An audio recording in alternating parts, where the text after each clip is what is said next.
Hello everyone, welcome back to my channel. आज फिर से आपका मेरे चैनल में स्वागत है। आज फिर से मैं आपको एक बिज़नेस आइडिया के बारे में बताने वाली हूँ।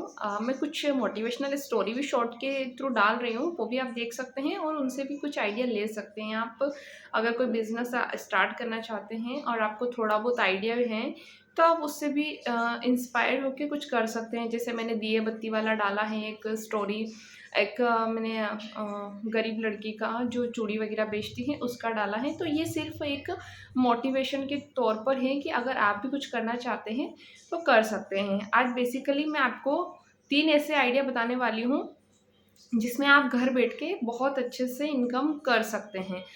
उसके लिए आपको कहीं जाने की ज़रूरत नहीं है, आपको अपने ही घर पे रहना है, कहीं पर नहीं जाना है और कस्टमर खुद आपके घर आएगा, खुद डिमांड देगा, खुद पेमेंट करेगा और सिर्फ आपको काम करके देना है। सब कुछ आपकी मेहनत, आपकी लगन पर डिपेंड करता है, आप कितनी मेहनत करते हैं उस पर डिपेंड करता है। तो बेसिकली ज़्यादा टाइम वेस्ट नहीं करते हैं ताकि हमारा वीडियो भी बहुत ज़्यादा लंबा नहीं हो। स्टार्ट करते हैं। फर्स्ट ऑफ है, आप बच्चों को ट्यूशन पढ़ा सकते हैं। अगर आप घर पर फ्री रहते हैं, आप एजुकेटेड हैं, अगर ज़्यादा पढ़े लिखे नहीं भी हैं तब भी आप 5th क्लास तक के बच्चों को नॉर्मली पढ़ा सकते हैं, क्योंकि उनका जो क्राइटेरिया या उनका जो सिलेबस होता है वो बहुत ज़्यादा नहीं होता है। 5th क्लास के बच्चों तक को तो आप नॉर्मली पढ़ा सकते हैं। अगर आप गांव से बिलोंग करते हैं तब भी आप ट्यूशन खोल सकते हैं, और अगर आप सिटी में रहते हैं तो कोई दिक्कत ही नहीं है, वहाँ पर तो सारे बच्चे ट्यूशन जाते हैं। गांव में फिर भी कम जाते हैं, लेकिन ट्यूशन जो सिटीज़ वगैरह होती हैं वहाँ पर तो मैं देखती हूँ कि बच्चे ऑलमोस्ट सारे ट्यूशन जाते ही जाते हैं। क्योंकि मैं अभी सिटी में रह रही हूँ तो मैं देख रही हूँ मेरे आसपास के सारे बच्चे ट्यूशन जाते हैं, कोई ऐसा बच्चा नहीं होगा जो ट्यूशन नहीं जाता है। तो आप ट्यूशन पढ़ा कर, अब ट्यूशन में आपको क्या करना है, फर्स्टली आपको स्टार्ट करना है। पहले आप स्टार्ट कीजिए LKG UKG, मतलब छोटे लेवल के बच्चों का आप पढ़ाना स्टार्ट कीजिए। पहले आप 10 बच्चों को पढ़ाइए, 15 बच्चों को पढ़ाइए, एकदम छोटे बेसिक लेवल से आप स्टार्ट कीजिए पढ़ाना, जिससे कि आपका कॉन्फिडेंस बिल्ड होगा कि नहीं, मैं 5-7 बच्चों को एक साथ लेके चल सकती हूँ। कारण क्या है ना, बच्चों को हैंडल करना बहुत मुश्किल होता है, क्योंकि मैंने भी पढ़ाया है ट्यूशन, तो मैंने देखा है कि बच्चे मस्ती करते हैं, एक इधर जाता है एक इधर जाता है, तो उनको हैंडल करना थोड़ा मुश्किल हो पाता है। तो फिर सबसे पहले आप छोटे बच्चों से स्टार्ट कीजिए, जो छोटे छोटे बच्चे होते हैं उनसे आप स्टार्ट कीजिए। कारण ये इसलिए बोल रही हूँ, बड़े बच्चों को पढ़ाना ज़्यादा ईजी है कंपेरिजन टू छोटे बच्चों को, बट आपके कॉन्फिडेंस के लिए, क्योंकि छोटे बच्चों का सिलेबस क्या होता है, वही अल्फ़ाबेट 1 2 3, नंबर, नेम और आ जो वर्णमाला होती है वही सब कुछ होता है छोटे बच्चों के लिए। तो ये तो बेसिकली सबको आता ही आता है ना। और टाइमिंग क्या रहेगा, सिर्फ 1 से 2 घंटे का जो भी आप फिक्स कर लें। जैसे मैं 1.5 घंटे का टाइम रखती थी, और जैसे बाहर रहते हैं तो यहाँ पर 500 आप मंथली चार्ज कर सकते हो, लेकिन अगर आप किसी गांव या किसी एरिया से बिलोंग करते हैं तो आपको वहाँ के एरिया के हिसाब से अपना पेमेंट रखना होगा कि वहाँ पर कितना पेमेंट चल रहा है। बाकी आप जो भी लेना चाहें वो आपके ऊपर डिपेंड करेगा कि आप कितना पेमेंट चार्ज करना चाहते हैं, क्योंकि सभी का अपना अपना अलग अलग होता है। आप देख लें कि वहाँ पर कितना पेमेंट सूटेबल है, या अगर कोई पढ़ा रहा है आसपास तो वो कितना पेमेंट लेते हैं। इस पर डिपेंड करता है कि आपको ट्यूशन की फ़ीस कितनी रखनी है। आप उनसे थोड़ा कम ही मान के चल सकती हो कि अगर आप बहुत ही रूरल एरिया से बिलोंग कर रहे हैं तो आपको 200-300 से ज़्यादा एक बच्चे पर कोई नहीं देगा। इसलिए आप 1 घंटे का टाइम रखें, 200-300 रुपये अपना चार्जेस रख लें। लेकिन हाँ, ये है आप अपना उस 1 घंटे में 100% दें। आप जितना बच्चों को कवर करवा सकते हैं उतना कवर करवाएँ, उसको सिलेबस कवर करवाएँ। उसके अलावा जो एक्स्ट्रा एक्टिविटीज़ होती है, एनवायरनमेंट मतलब अपने आसपास की जो एक्टिविटी होती है वो भी आप उसको सिखाएँ, जनरल नॉलेज भी आप बताएँ। तो ये सारी चीज़ें आपको करनी होगी। ओके, तो ये फर्स्ट हो गया ट्यूशन का। इसमें आप छोटे बच्चों से स्टार्ट करके धीरे धीरे फर्स्ट क्लास, सेकंड क्लास, जब आप फर्स्ट क्लास को पढ़ा लेंगे तो आपको सेकंड क्लास का सिलेबस थोड़ा समझ में आने लग जाएगा। सेकंड को पढ़ा लेंगे तो थर्ड क्लास का सिलेबस समझ में आने लग जाएगा। जैसे बच्चे क्लास से क्लास अप होते जाते हैं वैसे ही हमारा भी होता है कि अगर हम जब पढ़ाना स्टार्ट करते हैं तो जैसे जैसे हम सिलेबस देखते जाते हैं तो हमें वो सारी चीज़ें समझ में the second cheese is second idea मैं आपको बताने वाली हूँ कि थोड़ा बहुत सिलाई जानते हैं, जैसे बेसिक बहुत ही कम आपको सिलाई आती है, बहुत ज़्यादा नहीं आती है, लेकिन आप यूट्यूब वगैरह हेल्प से, यूट्यूब की हेल्प से आप बैग बना सकते हैं, ठीक है।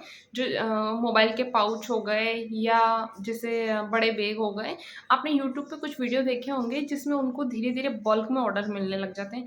तो कारण क्या होता है कि वो धीरे धीरे अपना एक स्टार्टअप करते हैं, फिर उसको बढ़ा के धीरे-धीरे बढ़ाते जाते हैं। पहले स्टार्टिंग में वो छोटे-छोटे बैग बनाते हैं, फिर उनको धीरे-धीरे वो सोशल मीडिया पर अपलोड करते हैं, तो बल्क में उनको ऑर्डर मिलने लग जाते हैं। मुझे याद नहीं आ रहा है, लेकिन एक दीदी का मैंने वीडियो देखा था, उनको बहुत सारे ऑर्डर मिलते हैं। वो बिल्कुल मोबाइल के छोटे-छोटे पाउच बनाते हैं, उनको धीरे-धीरे जाके बड़े-बड़े बैग के ऑर्डर्स मिलने लग जाते हैं। ऐसे रबर बैंड वगैरह बनाने के, जो भी आपको आता है, तो आप इस तरीके से बैग बना के अपने जो काम है, सबसे इम्पोर्टेंट होता है ये जो काम होता है ना, सिलाई का हो गया, बैग बनाने का हो गया या जैसे मेहंदी का हो गया, जो भी आपको काम आ रहा है, उस काम का सबसे इम्पोर्टेंट चीज़ होती है सोशल मीडिया पर आपको प्रमोशन करना। कारण क्या है ना कि आजकल कोई एक-दूसरे से बात करना ज़्यादा पसंद नहीं करता है। लोग सोशल मीडिया जैसे इंस्टा हो गया, यूट्यूब हो गया, ये सारी चीज़ें देखने लोग ज़्यादा पसंद करते हैं। इनमें आप रील के थ्रू स्क्रॉल कर के अपना टाइम पास करते जाते हैं। ये आपने नोटिस किया ही होगा। मतलब आप हम खुद भी करते हैं कि बाहर जाते हैं, बाहर जाके थोड़ी देर किसी के पास खड़े रहे, नहीं रहे, अंदर आके तुरंत इंस्टा चलाया और रील स्क्रॉल करने लग जाते हैं। तो आजकल सोशल मीडिया का ज़माना है, तो जैसे हम अपनी चीज़ों का जितना ज़्यादा प्रचार करेंगे, प्रसार करेंगे या सोशल मीडिया पर उन चीज़ों को अपलोड करेंगे, तो उससे हमारा काम ज़्यादा दिखेगा और जब दिखेगा तभी हमारा काम बढ़ेगा। जैसे कि अब आस-पास के कोई है, गाँव है या जो भी लोग आस-पास वाले हैं, उनको एक-एक को घर जाके आप नहीं बता सकते हो ना कि मैं बैग बनाती हूँ, अगर आपको बनवाना है। लेकिन अगर आप अच्छा बैग बना रहे हो, तो उस बैग को कैसे बना रहे हो, कैसा उसमें आप कंटेंट यूज़ कर रहे हो, कैसा कपड़ा यूज़ कर रहे हो, कितने में आप दे रहे हो, प्राइस समेत आप बेझिझक उसको सोशल मीडिया पर डाल दीजिए। यकीन मानिए जो जैसे कुछ दुकानदार होते हैं जो मतलब बैग सेल करते हैं, बैगों को बेचते हैं, तो वो लोग भी आपसे खरीदने लग जाएँगे, आपको क्वांटिटी में ऑर्डर देने लग जाएँगे। क्योंकि सभी जो दुकानदार बेच रहे हैं या जो भी शॉपकीपर बेच रहे हैं, वो कहीं न कहीं से तो माल को लाते ही हैं ना, कहीं न कहीं से तो खरीदते हैं। फिर आप उसको जो कपड़ा होगा, उस कपड़े को आप बल्क में खरीदिए। मेरा मतलब है कि उसको आप ऐसे थोक से खरीदिए। जैसे 1 मीटर, 2 मीटर नहीं खरीदिए, फिर आप उसको ज़्यादा खरीदिए। उसके अंदर जो कैन-कैन लगता है या जो कैनवास लगता है, वो भी आप उसी हिसाब से तो ये चीज़ें क्या आपको बहुत सस्ती पड़ने लग जाएगी। तो इसमें आपका अपना भी प्रॉफ़िट मार्जिन अच्छा हो जाएगा और सामने वाले को भी आप उसको भी अपना प्रॉफ़िट मार्जिन जोड़ने का थोड़ा मौका मिल जाएगा। तो अगर आप इस तरीके से शॉपकीपर और जो बनाने वाले हैं आपस में कॉन्टैक्ट करके बात करके अगर इस तरीके से बैग बनाते हैं तो आपको बहुत अच्छा बेनिफिट हो सकता है, तो आप बैग बना सकते हैं ईज़िली। एंड थर्ड मैं बताने वाली थी आर्टिफ़िशियल ज्वेलरी। आर्टिफ़िशियल ज्वेलरी ऐसी है ना कि आजकल आप किसी के भी पास देखेंगे तो सब लोग आर्टिफ़िशियल ज्वेलरी ही पहनना पसंद करेंगे। बहुत ही कम लोग ऐसे होंगे जो गोल्ड, सिल्वर या इस टाइप के पहनना पसंद करते हैं। मोस्ट ऑफ द लेडीज़ आपने देखा होगा आर्टिफ़िशियल ज्वेलरी ही पहनना पसंद करती हैं।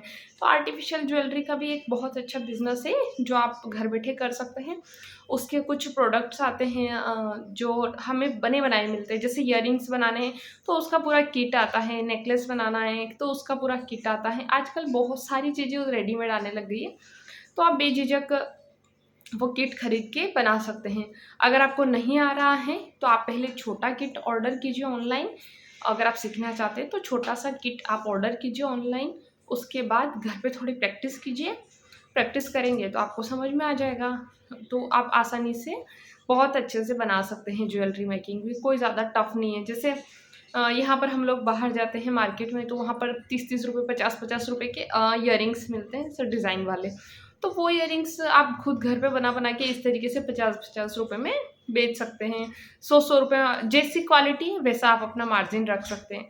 और आप आर्टिफ़िशियल ज्वेलरी बनाना सीख जाते हैं तो आप अपना खुद का शॉप खोल सकते हैं, उसमें आपको और ज़्यादा बेनिफिट होगा।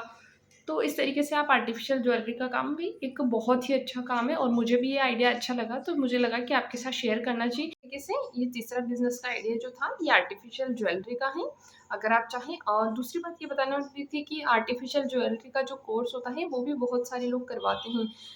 जो आसपास का आपका एरिया होगा वहाँ पर आप पता कर सकते हैं कि आर्टिफिशियल ज्वेलरी कहाँ पे बना सिखाई जाती है बनाना, बहुत सारे लोग सिखाते भी हैं। तो आप बेझिझक उनसे सीख सकते हैं और आर्टिफिशियल ज्वेलरी का भी कोर्स कर सकते हैं। बहुत ज़्यादा नहीं, सिर्फ 7 दिन का होता है और आप आराम से उसमें बनाना सीख सकते हैं। उसके बाद आप बहुत अच्छे से अपनी शॉप भी चला सकते हैं। उसके अलावा मेले वगैरह में या मॉल में आपका कॉन्टैक्ट हो जाता है, तो फिर आपकी सेल अच्छी हो जाती है। ये बेसिक तीनों आइडियाज़ जो थे ये मैंने उन लेडीज़ों के लिए बताए हैं जो घर पे रह रही हैं और जिनको लगता है कि हम फ्री हैं और हम कुछ कर सकते हैं। तो इन तीनों में से अगर आप एक भी आइडिया को लेके आप चल सकते हैं, तो आप बहुत ही अच्छा अचीव कर सकते हैं। मेन चीज़ होती है उस चीज़ को करना और उस पर कंटिन्यू बने रहना। अगर आप कंटिन्यू किसी एक चीज़ को पकड़ के बने रहते हो, तो आप बहुत आगे जाओगे। लेकिन अगर आप छोड़ दोगे या आप सोचोगे थोड़े दिन मैं ये करती हूँ, थोड़े दिन मैं वो करती हूँ, ये मुझसे नहीं हो रहा, ये नहीं हो रहा, तो फिर उसमें मतलब आप कुछ भी नहीं कर पाओगे, ना इधर कुछ कर पाओगे, ना इधर का कुछ कर पाओगे, कुछ भी नहीं कर पाओगे। तो पहले आप किसी एक चीज़ में मास्टर हो जाओ, उसके लिए आप एकदम पूरी तरह से परफेक्ट हो जाओ कि हाँ, बस आप इसमें परफेक्ट हो गए हो। अब आपको करने की ज़रूरत नहीं है, आपके आस-पास कारीगर काम कर रहे हैं। आप एकदम परफेक्ट सीख गए हो। जैसे आपने ज्वेलरी मेकिंग का काम शुरू किया, पहले आपने बहुत ही बेसिक से शुरू किया, फिर धीरे-धीरे आपके ज़्यादा ऑर्डर आने लग गए। आपने 2-3 लड़कियों को रख लिया, अब वो भी आपके लिए काम कर रही हैं। आप सिर्फ़ क्या कर रहे हो, सप्लाई कर रहे हो, ऑर्डर ले रहे हो, सप्लाई कर रहे हो, ऑर्डर ले रहे हो, लड़कियाँ आपके लिए काम कर रही है या जो लड़के हैं, जो भी आपने रखे हैं अपने पास, वो आपके लिए काम कर रहे हैं। तो इस तरीके से अगर आप बिल्कुल फ्री हो गए, तो आप नेक्स्ट थिंग के बारे में सोच सकते हो कि चलो अब मैं बेक भी बनाना सीख सकती हूँ, ठीक है? या फिर अब मैं फ्री हो गई हूँ, शाम के टाइम फ्री हूँ, मेरी शॉप बंद हो गई, तो मैं 1 घंटा ट्यूशन भी पढ़ा सकती हूँ। काम करने में कोई बुराई नहीं है, एक से ज़्यादा काम करो, खुद को बिज़ी रखो, फालतू की चीज़ों से दूर रहो, इधर की बातें इधर, इन चीज़ों से तो खुद को बचा के रखो और कुछ ना कुछ ज़िंदगी में करते रहो। और भी इस तरीके आइडिया के लिए मिलते हैं नेक्स्ट वीडियो में। Thank you so much everyone. अगर आइडिया थोड़ा भी पसंद आया तो चैनल को ज़रूर सब्सक्राइब करें एंड लाइक करें।